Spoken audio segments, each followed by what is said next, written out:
à chacun et à chacune pour ce temps de culte. Avant de commencer, je me présente, c'est une question de politesse. Voilà, donc Daniel Reist, je suis pasteur dans la vallée de la Fench et depuis 3 ans. Et mon collègue Alexis fait le culte, qui est pasteur ici à Thionville, fait le culte à Nilvange. Et moi, je fais le culte ici à Thionville. Voilà, c'est l'occasion pour lui de découvrir d'autres paroissiens. Voilà, moi je connais pas mal de ceux qui sont là ensemble ici parmi nous. Alors je me réjouis de vivre ce moment ensemble. Juste avant de nourrir la foule au désert, Jésus dit à ses disciples, « Venez à l'écart dans un lieu désert et reposez-vous un petit peu. » Alors ce matin, ce culte, c'est un temps où on peut se vider, comme dans le désert. On peut être seul et en même temps entouré. On peut se vider de tout ce qui peut nous encombrer. Alors je ne sais pas qu'est-ce qui t'encombre en ce moment. Qu'est-ce qui est trop lourd pour toi? Toi seul le sais, et Jésus. C'est aussi un temps où, dans le désert, eh bien, on a faim et soif. Alors il y a une parole pour nous tous ce matin, une parole nouvelle. Heureux si vous avez faim et soif, Dieu vous donnera de l'eau et de la bonne nourriture. Vous sortirez d'ici différemment que vous êtes entrés parce que Dieu est présent. C'est l'occasion ce matin de se refaire des forces nouvelles, de se renouveler en secret et de se retrouver en vérité avec chacun et devant Dieu. On ne peut pas tricher devant Dieu. Et je vous invite à la prière. Prions ensemble pour confier ce moment. Seigneur, on te remercie de nous rassembler ici, frères et sœurs qui viennent là pour la première fois, comme celles et ceux qui viennent là depuis 50 ans. Alors merci parce que tu nous fais vivre la dimension de la famille. Même si on est seul dans nos bancs, il y a quelqu'un devant nous et derrière nous qui est notre frère et notre sœur avec toi, Jésus. Alors merci pour ta présence, c'est toi qui nous unis, c'est toi qui nous as poussés à venir ce matin, malgré la fatigue, malgré le mal de dos, malgré les préoccupations, et avec la joie, c'est toi qui nous as poussés, et ce matin on est en sécurité dans ce lieu. On aime bien venir dans ce lieu, Seigneur, en sécurité avec toi. Tu es puissant, tu es fort, et tu as manifesté ton amour par Jésus-Christ. Et maintenant, nous venons à toi, Jésus. On t'offre nos vies. Nous choisissons ce matin de t'offrir nos vies, et nous voulons t'offrir ce culte qui te soit agréable. Souffle, Esprit de Dieu, dirige-nous, parle-nous, guéris-nous, et entends notre prière et notre louange envers toi. Gloire à toi. Amen. Ah, il y a quelques Amen qui sont là. Amen, ça veut dire que je suis d'accord. Voilà. Si vous êtes d'accord, vous pouvez aussi dire Amen. Voilà. Alors, on va prendre le premier chant. Nous venons dans ta maison. On peut se lever pour le chanter. Les 3 strophes. Nous venons dans ta maison.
on peut rester debout pour ceux qui peuvent, pour écouter quelques versets du psaume 142. Cantique de David, lorsqu'ils étaient dans la caverne. Prière. De ma voix, je crie à l'Éternel. De ma voix, j'implore l'Éternel. Je répands ma plainte devant lui. Je lui raconte ma détresse. Quand mon esprit est abattu au-dedans de moi, toi, tu connais mon sentier. Sur la route où je marche, ils m'ont tendu un piège. Jette les yeux à droite et regarde. Personne ne me reconnaît. Ton refuge est perdu pour moi. Nul ne prend souci de mon âme. Éternel, c'est à toi que je crie. Je dis, tu es mon refuge, mon partage sur la terre des vivants. Sois attentif à mes cris, car je suis bien malheureux. Délivre-moi de ceux qui me poursuivent, car ils sont plus forts que moi. Tire mon âme de sa prison, afin que je célèbre ton nom. Les justes viendront m'entourer quand tu m'auras fait du bien. Et nous continuons cette louange avec le chant « Merci Seigneur pour ton amour et pour ta clémence ».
Amen.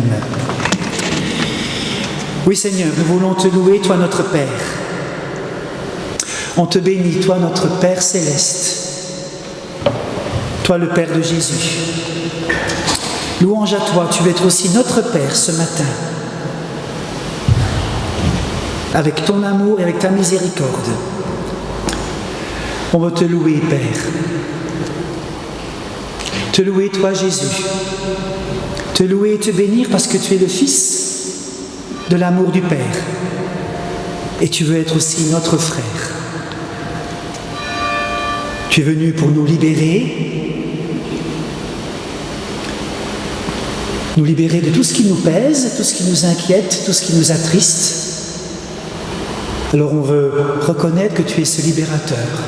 Tout pouvoir t'a été donné. Et tu es là, Jésus, par ton esprit. Oui, louange à toi, Saint-Esprit. Nous te louons et nous te bénissons parce que tu es l'amour du Père et du Fils. Viens habiter en nous. Viens nous remplir ton amour. Viens réchauffer nos cœurs. Viens nous consoler, viens nous guider, Saint-Esprit. Unis-nous. Console-nous. Alors louange à toi, Père, Fils et Saint-Esprit. On te loue et on te bénit, parce que tu es au-delà de tout ce qu'on peut te dire ce matin. Et ces quelques mots qu'on s'adresse à toi, Père, c'est vraiment des balbutiements. C'est pas grand-chose par rapport à tout ce que tu mérites. Oui, Père, Fils et Saint-Esprit, tu es notre Dieu. Il n'y en a qu'un. Tu es le chemin, la vérité et la vie, Jésus. Louange à toi. Amen. Amen. Jeunes et vieux. On va le prendre tout de suite. Jeunes et vieux se réjouiront ensemble. Jeunes et filles passeront de joie.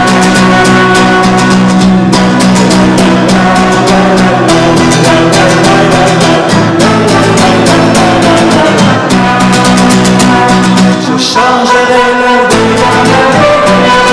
ensemble, les jeunes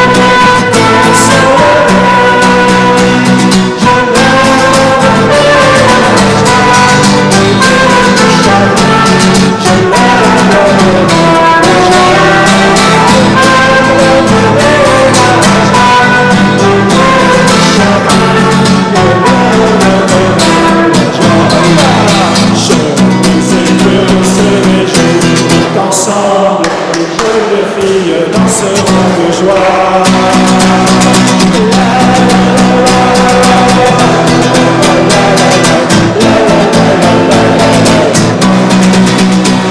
Je changerai leur nom et je les consolerai.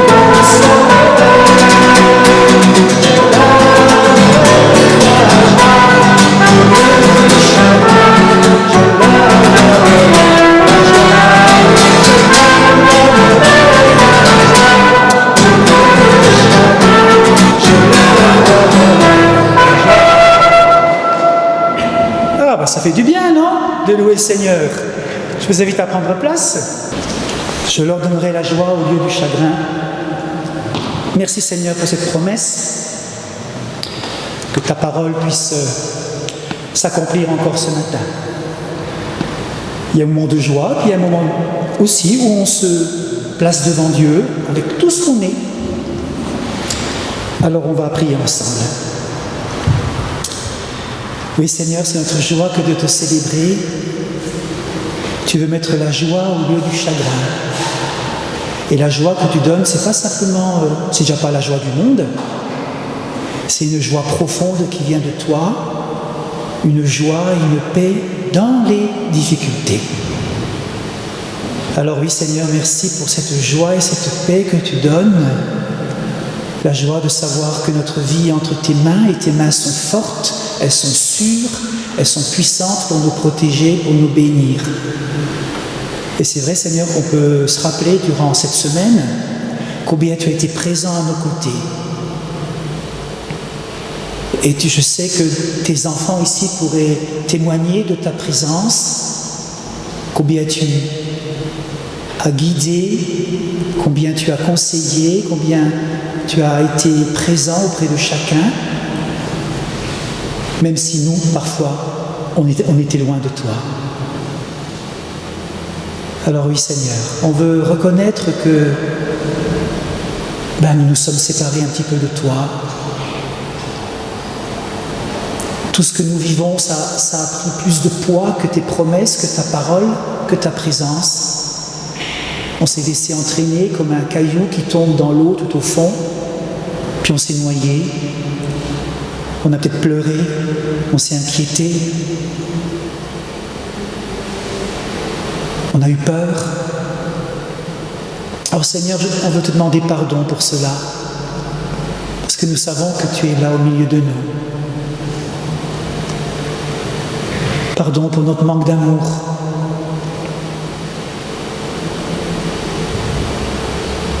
Parce qu'on a eu des difficultés à aimer. Parce qu'on a eu du mal à tendre la main à quelqu'un. Pardon, Seigneur. Prends pitié de nous, Père. On veut le reconnaître devant toi ce matin. Pardon pour nos doutes. Pardon, Seigneur. Pardon pour notre faiblesse. Alors que tu es là à nos côtés. Et merci, Seigneur, parce que même si on est au fond de la mer, eh bien, tu veux nous relever ce matin. Tu veux nous sortir la tête de l'eau. Toi, notre libérateur. Et on ouvre nos mains pour recevoir ton aide et ton pardon. Toi qui es notre Père, Abba, Papa, écoute-nous et prends pitié de nous, nous t'en supplions.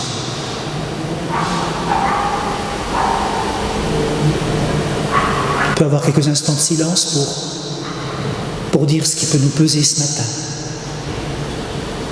N'ayons pas peur, confions-lui ce qui nous pèse.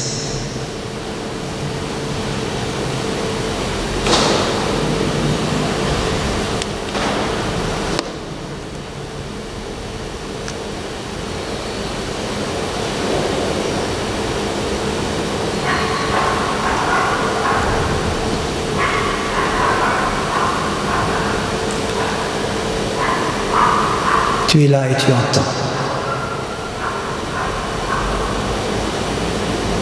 Amen.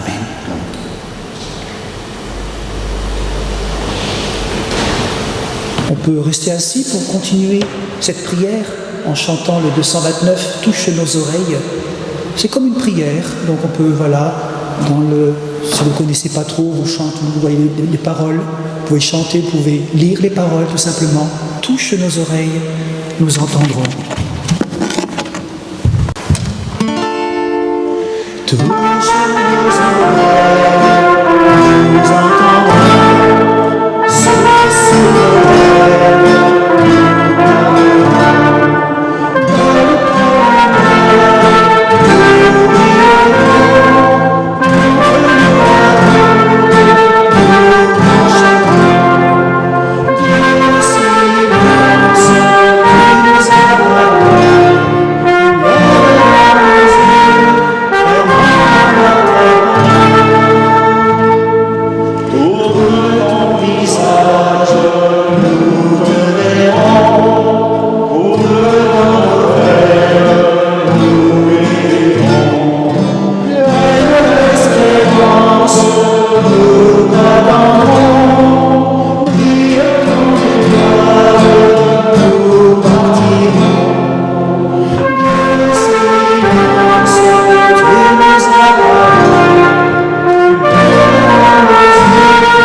Il y a un temps pour demander pardon, il y a un temps pour recevoir la grâce et l'amour de Dieu. Alors je vous invite à vous lever pour recevoir une parole pour toi, mon frère, ma sœur, une parole de grâce. Dans 2 Rois, au chapitre 22, voilà ce que Dieu dit. Puisque ton cœur a été touché, puisque tu t'es humilié devant moi, puisque tu as pleuré en ma présence. Pleurer, ce n'est pas que des larmes, c'est aussi le cœur brisé. Puisque tu as pleuré en ma présence, moi aussi je t'ai entendu. C'est pourquoi je te recueillerai. Notre Père nous recueille. nous accueille. Et dans le Nouveau Testament, dans Éphésiens 1, « Béni soit Dieu, le Père de notre Seigneur Jésus-Christ. En lui, par son sang, nous sommes délivrés. En lui, nos fautes sont pardonnées. Voilà. En lui, nos fautes sont pardonnées, selon la richesse et la grâce. Et en lui encore, nous avons entendu la parole de vérité, la bonne nouvelle qui nous sauve. » Quoi que tu aies pu vivre cette semaine, quoi que tu aies pensé, quoi que tu aies pu accomplir, en demandant pardon au Christ, le Seigneur t'accueille, il te reçoit. Mon frère, ma sœur, reçois au plus profond de toi-même l'assurance de son pardon.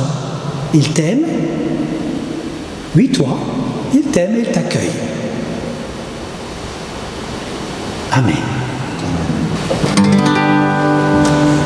Libre de nos chaînes, nous marchons vers toi.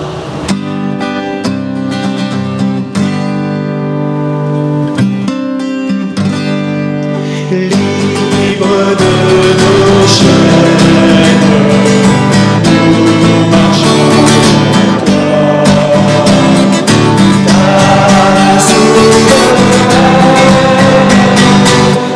a permis nos pas.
Les anges doivent se réjouir aussi d'entendre cette proclamation. Viens Jésus, règne en moi.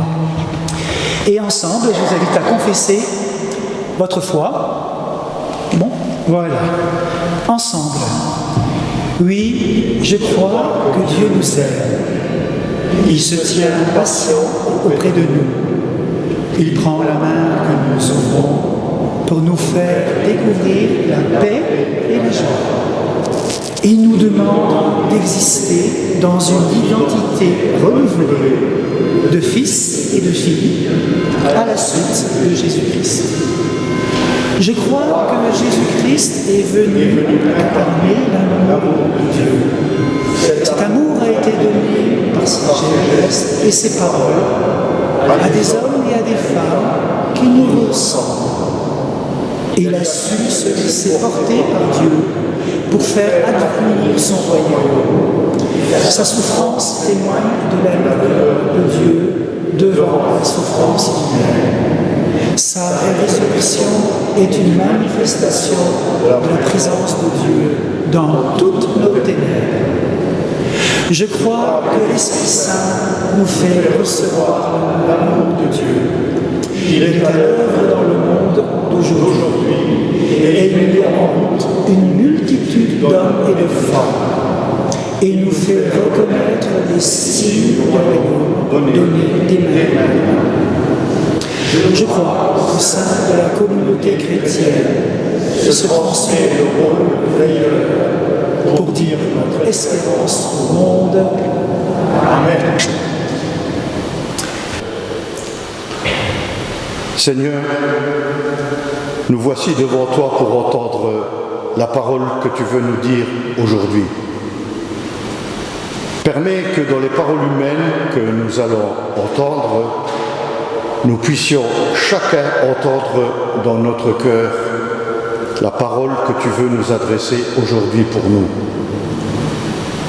Viens toi-même nous donner ton esprit afin que ces paroles puissent découler la nourriture spirituelle dont nous avons besoin pour avancer jour après jour sur notre route vers ton royaume. Le premier extrait biblique de ce jour est de l'Ancien Testament, des psaumes 34, versets 1 à 11. Lorsqu'il contrefit l'insensé en présence d'Abimélec et qu'il s'en alla chasser par lui, je bénirai l'Éternel en tout temps. Sa louange sera toujours dans ma bouche. Que mon âme se glorifie en l'Éternel, que les malheureux écoutent et se réjouissent. Exaltez avec moi l'Éternel, célébrons tous son nom. J'ai cherché l'Éternel et il m'a répondu. Il m'a délivré de toutes mes frayeurs. Quand on tourne vers lui les regards, on est rayonnant de joie et le visage ne se couvre pas de honte. Quand un malheureux crie, l'Éternel entend et il le sauve de toutes ses détresses. L'ange de l'Éternel campe autour de ceux qui le craignent et il les arrache au danger. Sentez et voyez combien l'Éternel est bon. Heureux l'homme qui cherche en lui son refuge. Craignez l'Éternel, vous, ses saints, car rien ne manque à ceux qui le craignent. Les lionceaux éprouvent la disette et la faim, mais ceux qui cherchent l'Éternel ne sont privés d'aucun bien. Nous poursuivons ce psaume des versets 12 au verset 23. Venez mes fils, écoutez-moi, je vous enseignerai la crainte de l'Éternel. Quel est l'homme qui aime la vie, qui désire la prolonger pour jouir du bonheur? Préserve ta langue du mal et tes lèvres des paroles trompeuses. Éloigne-toi du mal et fais le bien. Recherche et poursuis la paix. Les yeux de l'Éternel sont sur les justes et ses oreilles sont attentives à leurs cris. L'Éternel tourne sa face contre les méchants pour retrancher de la terre leurs souvenirs. Quand les justes crient, l'Éternel entend et il les délivre de toute leur détresse. L'Éternel est près de ceux qui ont le cœur brisé et il sauve ceux qui ont l'esprit dans l'abattement. Le malheur atteint souvent le juste, mais l'Éternel l'en délivre toujours. Il garde tous ses os, aucun d'eux n'est brisé. Le malheur tue le méchant, et les ennemis du juste sont châtiés. L'Éternel délivre l'âme de ses serviteurs, et tous ceux qui l'ont pour refuge échappent au châtiment. Alors c'était un petit peu étonnant de prendre tout un psaume comme ça pour un message, mais vous allez voir pourquoi. Comment représentons-nous Dieu? Ah, ça commence. Première question. Comment est-ce qu'on se représente Dieu? Quelle image avons-nous de lui? Alors on a toutes sortes d'images, depuis notre enfance avec l'école, on nous montre des tableaux, et puis ça va jusqu'aux caricatures de Charlie Hebdo. Donc vous voyez l'image des représentations de Dieu, inconsciemment, ça nous habite. Et on va voir un peu ce matin combien ces représentations nous gâchent la vie, nous gâchent la foi et détruisent même notre foi. Par exemple, je suis persuadé que certains d'entre vous se représentent Dieu beaucoup plus comme une personne âgée que comme un bébé. Je suis persuadé qu'en vous posant la question, souvent je pose la question aux catéchumènes, comment vous représentez Dieu? Beaucoup se représentent, personne âgée, sur un nuage, quelqu'un des cheveux blancs. Mais jamais comme un bébé. Alors qu'on sait bien qu'à Bethléem, Dieu dit, regarde cet enfant, je suis dans cet enfant, c'est moi qui suis là. Mais on a du mal un petit peu à voir. Voilà, nous on préfère plutôt un homme plutôt âgé, barbu sur son nuage. Et nous avons à lâcher prise avec ces représentations qui nous compliquent la vie, ces représentations qui nous font peut-être dire que Dieu est vieux. Et c'est pas parce qu'il est éternel qu'il est vieux. Nous on se dit, Dieu est éternel, automatiquement, il est vieux. Non. S'il est vieux, c'est qu'il est contraint par le temps. Or, Dieu n'est pas contraint par le temps. Donc, Dieu n'est pas vieux. Alors, peut-être que ça vous paraît un peu comme un gadget, un peu d'humour, ou c'est un petit peu amusant, mais en même temps, réfléchissez bien, il y a une réalité spirituelle qui est importante. Dieu n'est pas vieux. On nous dit même que Christ est le même hier, aujourd'hui et éternellement. Il est le même. Dieu n'est ni vieux, ni jeune, ni un nourrisson, ni un vieillard. Dieu est éternel. Et une des conséquences fâcheuses de considérer que Dieu est davantage vieux que jeune, si on peut dire, c'est qu'il y a forte chance, écoutez-moi bien, qu'il soit sourd.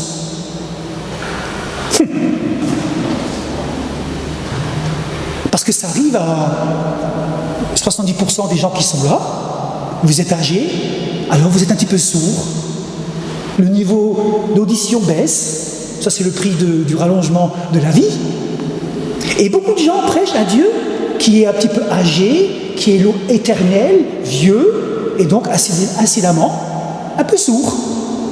Dieu ne m'entend pas. Combien de fois, moi, en tant que pasteur, j'ai entendu ça? Dieu ne m'entend pas. Qui est-ce qui, d'entre nous, a une fois dit ça à quelqu'un? Dieu ne m'entend pas. Moi, déjà, peut-être moi aussi un petit peu, ça m'arrive de temps en temps de dire que Dieu ne m'entend pas. Je pense que je suis pas le seul. Dieu ne m'entend pas. Dieu ne m'entend pas. Dieu ne m'écoute pas. Ça, c'est pire. Ça, c'est un manque d'attention. Et là, dans ce psaume 34 qu'on vient de lire, à 4 reprises, comme il est un peu long, c'est peut-être pas évident à le remarquer, moi je vous encourage ce soir, ou cet après-midi, il y aura un bel orage, durant l'orage peut-être, vous lisez le psaume 34. Ça dure, 2 minutes. Et vous allez voir qu'à 4 reprises, Dieu dit « Je t'entends. Je t'entends. » Et il écoute, il nous entend très bien même. Et c'est ce que j'aimerais vous rappeler aujourd'hui. Que Dieu entend très bien, malgré l'éternité, même si notre image de Dieu est un peu plus âgée. Dieu entend très très bien et il entend chacune de tes prières. Et pour le dire autrement, pour ceux qui sont un peu plus jeunes et pour les personnes âgées, si on peut dire aussi, il n'y a pas de dossier spam dans la messagerie de Dieu. Nous, il y a comme ça des messages qui vont dire directement dans les spams. Non. Quand on s'adresse à Dieu, il n'y a pas de dossier spam. Il n'y a pas d'erreur de routage dans vos prières. Et il n'y a même pas de corbeille, de poubelle. Lorsque vous priez, Dieu ne met pas vos prières, Dieu ne met pas vos prières dans les poubelles, dans la corbeille. Surtout pas. Il n'y a pas de boîte spam dans le logiciel d'email de Dieu. Il ne détruit pas vos prières. Vous savez, moi, ça m'arrive quand j'ai un long mail, un long message. Je lis les 3 premières lignes, ça c'est moi, et souvent au fur et à mesure, je lis un petit peu en diagonale le reste parce que j'ai envie de voir la fin. Non, Dieu n'est pas comme ça. Quand on lui envoie une longue prière, il ne lit pas que les 3 premières lignes, bonjour, et puis amen à la fin. Non, il entend toute votre prière. Comprenez? Vous êtes avec moi? Ça vous parle? Merci. Merci à Dieu. Dieu n'est pas comme nous. Ça signifie quoi pour nous ce matin? Ça veut dire que nous avons à faire un retour sur notre vie par rapport à tous ces moments où nous avons eu le sentiment que Dieu ne nous entendait pas. Boum. Rappelle-toi quand tu t'es dit « Tu n'entends pas !» J'en ai marre, il ne m'entend pas. Ce matin, Dieu te dit, je t'écoute, maintenant, fais un retour dans ces moments où lorsque tu as dit à Dieu, tu avais le sentiment que Dieu ne t'entendait pas. Parce que c'est bien un sentiment. Vous savez que les sentiments sont parfois détachés du réel. Dans tous ces moments où nous avons eu le sentiment que Dieu ne nous entendait pas, en fait, c'est nous qui faisions erreur. Peut-être est-ce que c'est nous qui avons mis le mail de réponse dans les spams. C'est nous qui avons mis la réponse de Dieu dans la corbeille.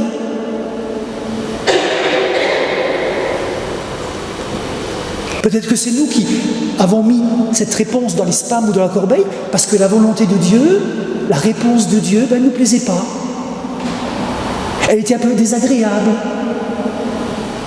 Et puis par une opération qu'on maîtrise plus ou moins bien, comme ce n'est pas notre volonté, on met ça de côté. Et puis après on dit, mais Dieu ne m'entend pas. Non?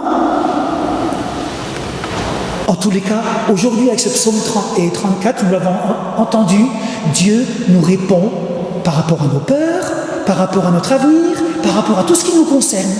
Déjà pas mal, hein? Les peurs, notre avenir et tout ce qui nous concerne, Dieu non seulement nous écoute, mais il entend.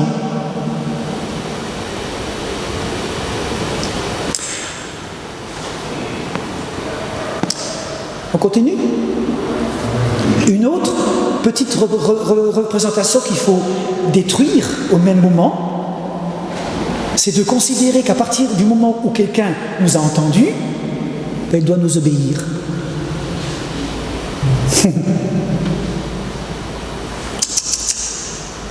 Ça ne marche pas comme ça. Parce que c'est là où parfois ça coince. Ce n'est pas parce que Dieu nous a entendu notre prière, qu'il doit l'exaucer mot à mot.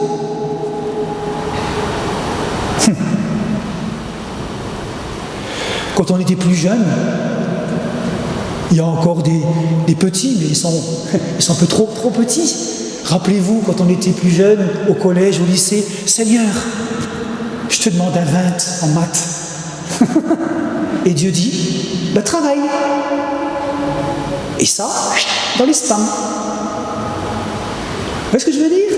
Oh Seigneur, en ce moment, je fais beaucoup de jardinage, j'ai la chance d'avoir un jardin. Seigneur, j'aimerais avoir de bons fruits, de bons légumes. Peut-être vous êtes comme moi, peut-être ce matin, j'aimerais avoir de bons légumes. Mais Dieu me dit, travaille.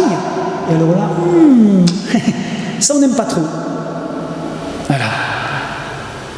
Alors qu'on veut être des gens pleins de foi, on dit Seigneur, si j'ai un 20 en maths, je te donne ma vie. Mais ma vie appartient déjà à Dieu. Dieu nous dit ta vie est à moi. Travaille. Puis ça, on met ça dans les spams, dans le dossier, poubelle. Dieu entend chacune de nos prières. Dieu connaît chacun de nos besoins. Il connaît même le nombre de nos cheveux sur nos têtes. Alors à combien plus forte raison nos soucis, nos questions, nos inquiétudes le concernent.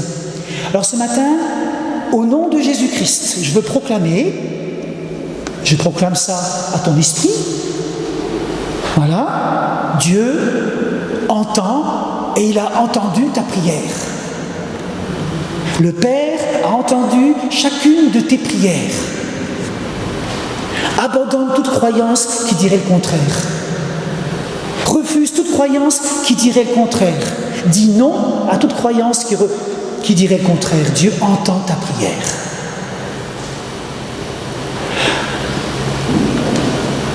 Maintenant, peut-être que sa façon de te répondre est un peu originale. Sa réponse n'est pas celle que tu voulais. Mais ça, c'est ta part. Là, c'est ton travail, le travail de ta foi. Qu'est-ce qu'on fait de ces réponses? Vous savez, quand vos enfants vous demandent quelque chose, parfois vous restez silencieux. Ça, c'est votre façon de leur répondre. Le silence. Je pense que vous l'avez déjà fait. Vous êtes tu. Le silence peut être une réponse.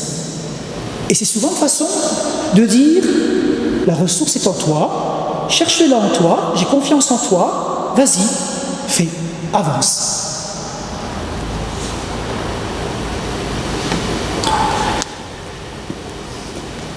C'est une certitude de la foi que Dieu entend notre prière, mais ce sur quoi nous avons à travailler, c'est plus sur notre oreille à nous, parce que nous sommes dans le temps, nous vieillissons, on a du mal à écouter Dieu.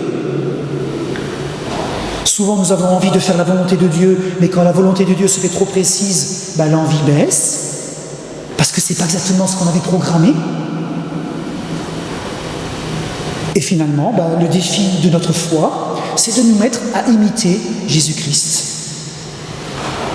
Lui, il ne faisait rien sans que ce soit la volonté du Père. Oh, mais Jésus était parfait, Jésus c'est fils de Dieu, Jésus c'était Jésus, moi je ne suis pas Jésus. Non, mais son esprit habite en nous et il nous déclare ses frères et ses sœurs en Christ.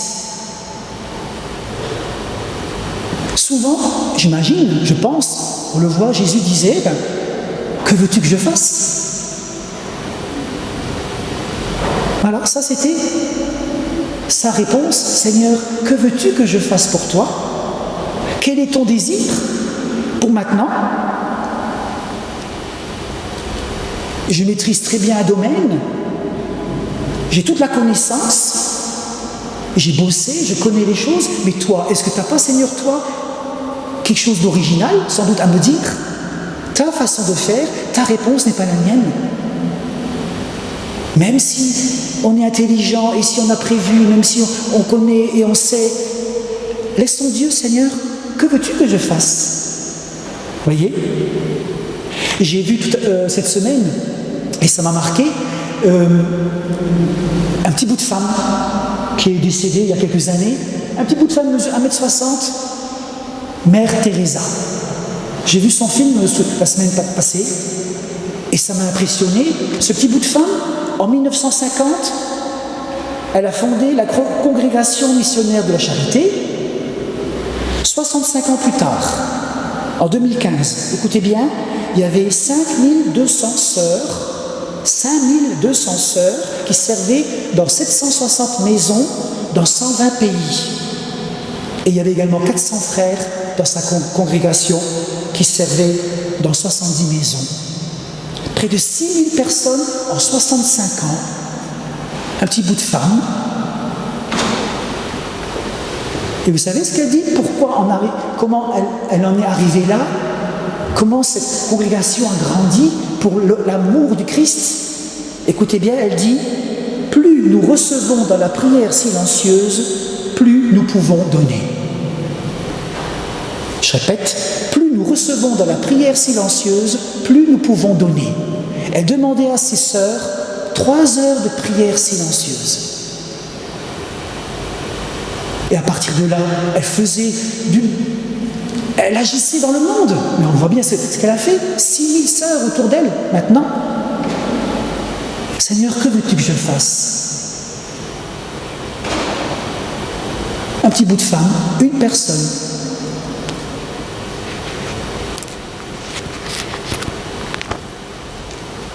Alors c'est vrai que nous, dans la communauté, dans la paroisse, vous, dans la paroisse, j'aimerais, c'est un petit peu ce que j'aimerais vous laisser aussi, c'est le fait il y a des activités, il y a des visiteurs, il y a le conseil, il y a la vidéo, il y a la musique, il y a les enfants, le catéchisme, il y a les personnes âgées. Seigneur, que veux-tu que nous fassions pour toi à la rentrée?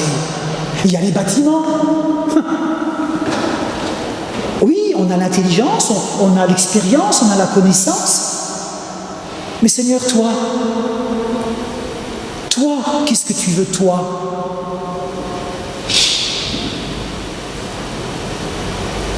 Alors, le Seigneur nous répond si on lui pose la question. Et il nous répond par le silence, par des suggestions, par des blocages, par des accélérations. Le Seigneur répond toujours. Et en son temps, c'est parfait. Il répond au bon moment.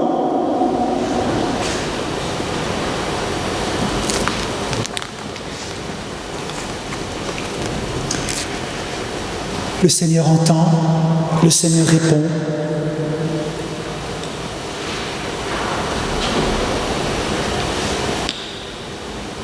Dans le but de pouvoir changer ce monde, tout ce qui nous entoure.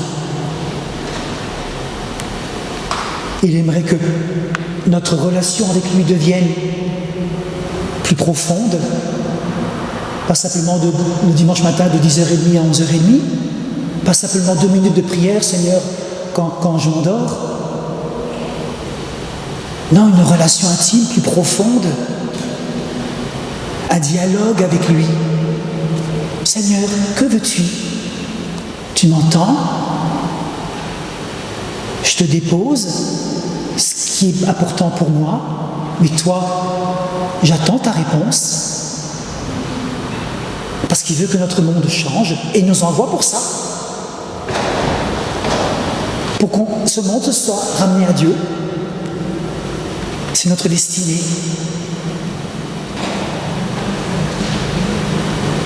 Alors voilà, ce matin, au travers de ce psaume, Dieu nous dit « J'entends tes prières ».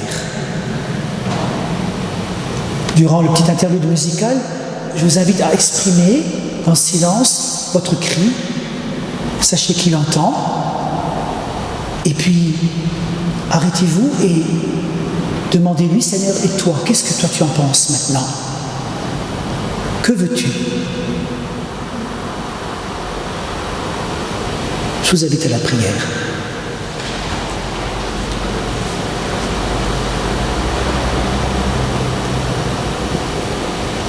Seigneur, David a pu exprimer sa reconnaissance en disant que tu entendais ses prières. Alors nous, 3000 ans plus tard, eh bien, on veut également confesser et proclamer que tu nous entends. Tu m'entends. Saint-Esprit, viens faire monter en moi la prière que tu entends, que tu souhaites, et parle-nous. Parle-moi. Je veux un dialogue avec toi, Père. Parce que ce que tu fais est parfait en ton temps.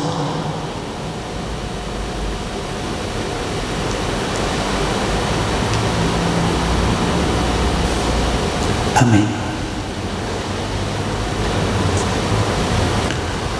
Alors je vous invite dans cet interlude d'exprimer à Dieu cette prière et de nous ouvrir à sa réponse.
Je vous invite à prendre le prochain chant, le 239, Écoute.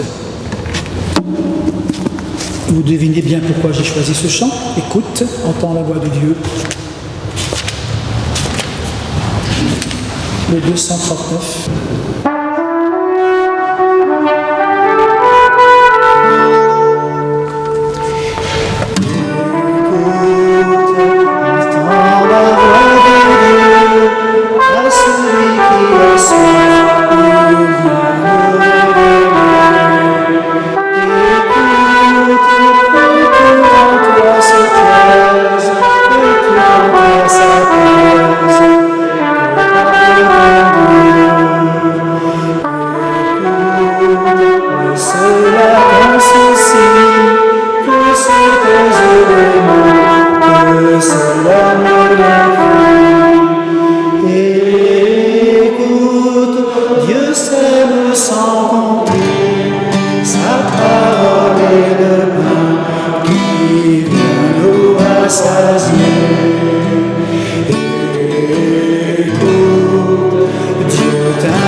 Le fil rouge, comme tous les dimanches, nous nous retrouvons en Algérie.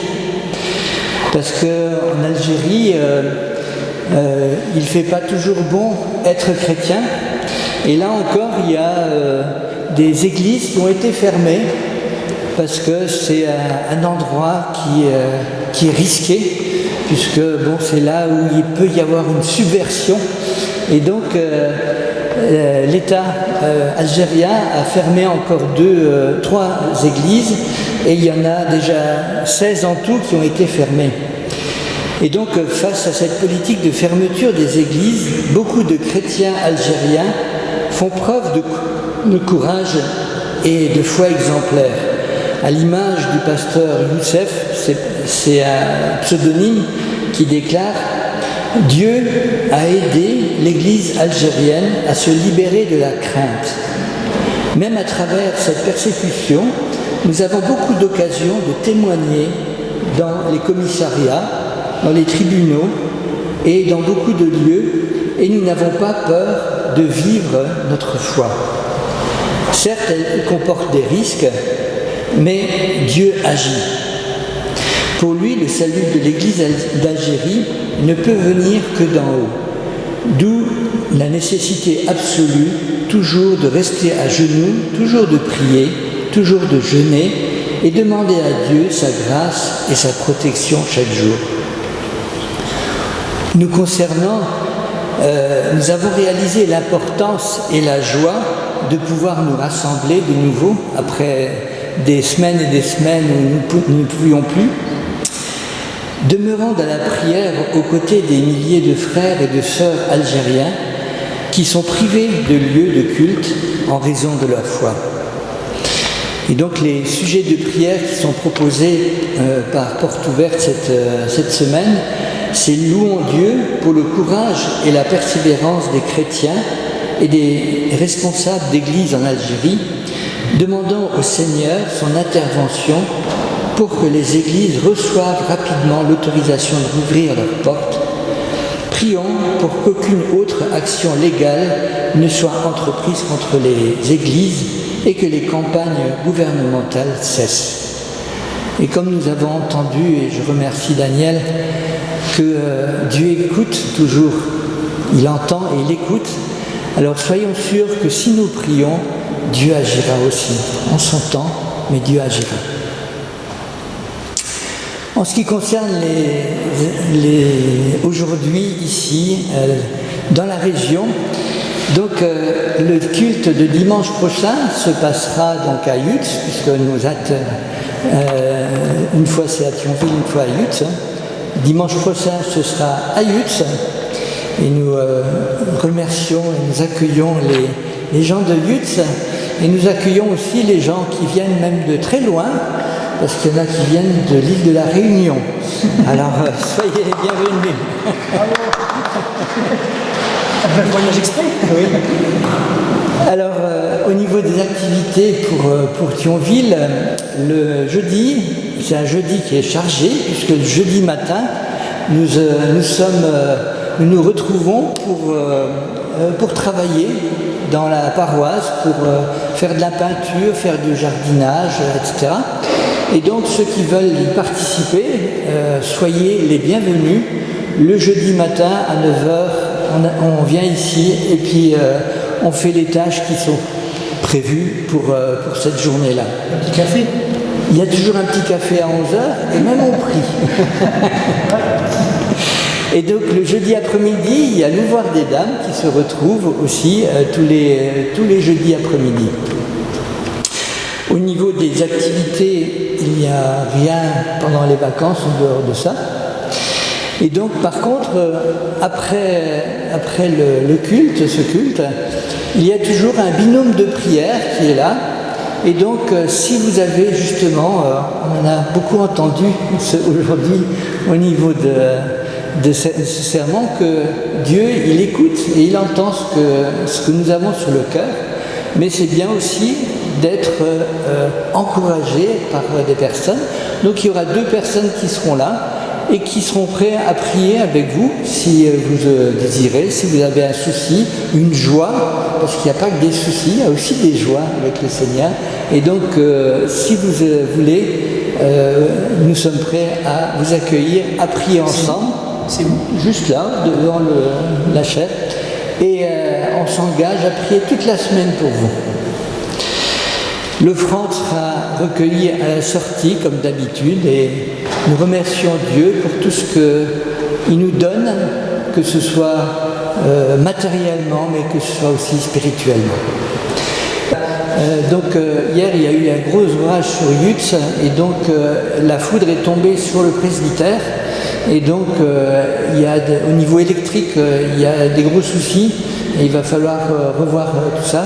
Il n'y a pas eu d'inondation, ça va. Bon.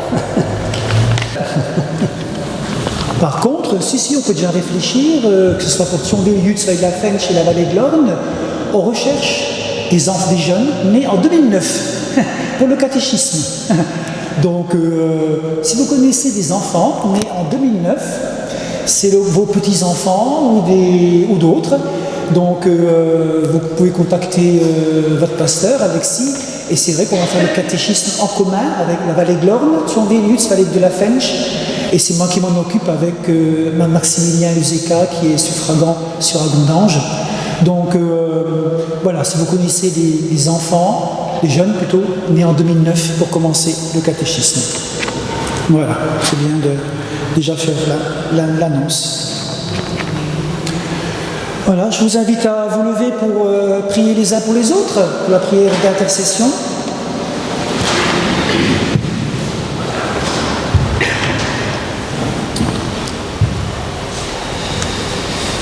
Merci Seigneur, parce que nous savons que tu nous entends.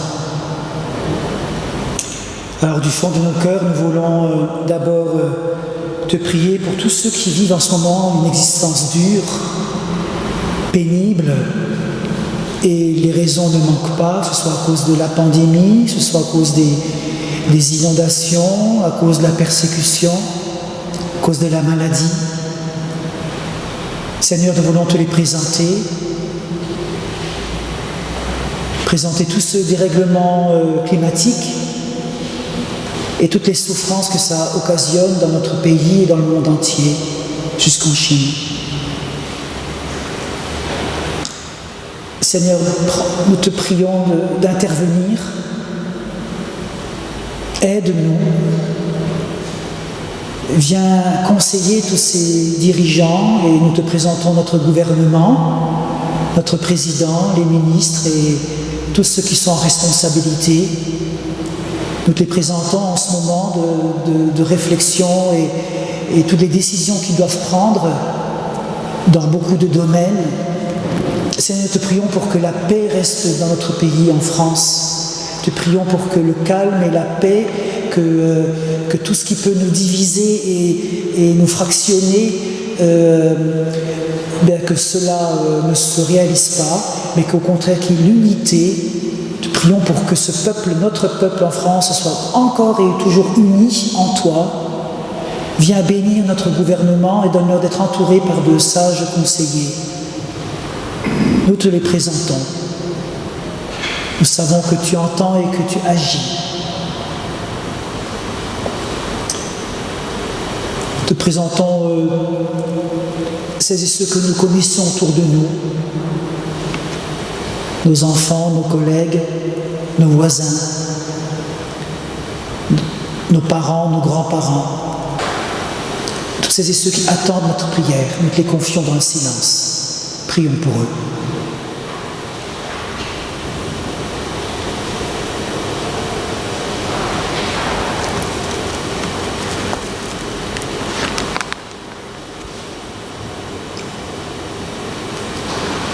Nous avons confiance en toi. Tu nous exauces au-delà de ce que nous attendons et au bon moment. Et ensemble, tes enfants, Père, s'adressent à toi avec cette prière que ton Fils nous a enseignée. Ensemble, nous prions.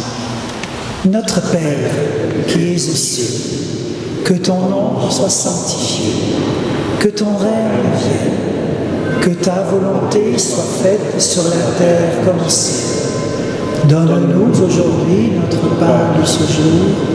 Pardonne-nous nos offenses, comme nous pardonnons aussi à ceux qui nous ont offensés. Et ne nous laisse pas entrer en tentation, mais délivre-nous du mal. Car c'est à toi qu'appartiennent le règne, la puissance et la gloire, pour les siècles des siècles. Amen. Et avant de quitter ce lieu, reçois mon frère, ma sœur, la bénédiction.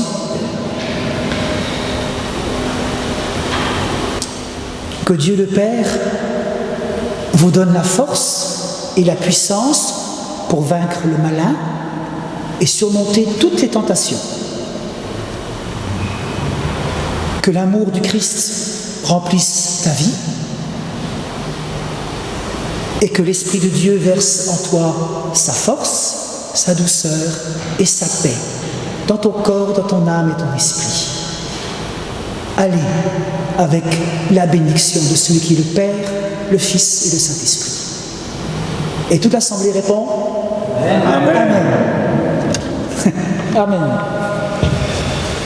Et je vous invite à prendre le dernier chant. Toi, lève-toi. Toi,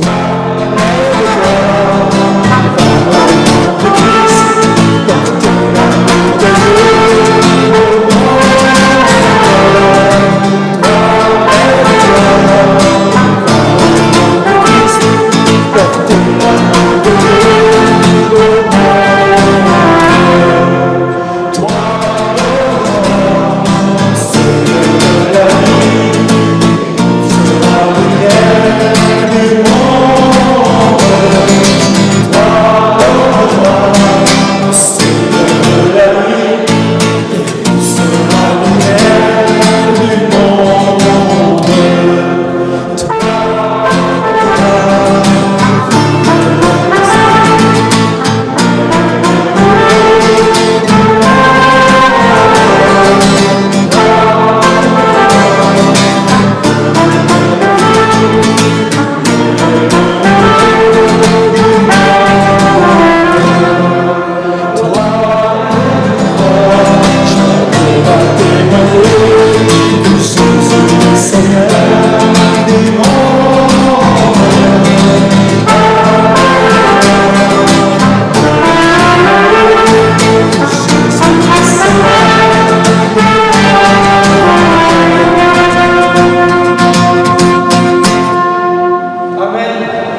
Voilà, gloire à Dieu. Et puis je vous souhaite de tout cœur une belle journée.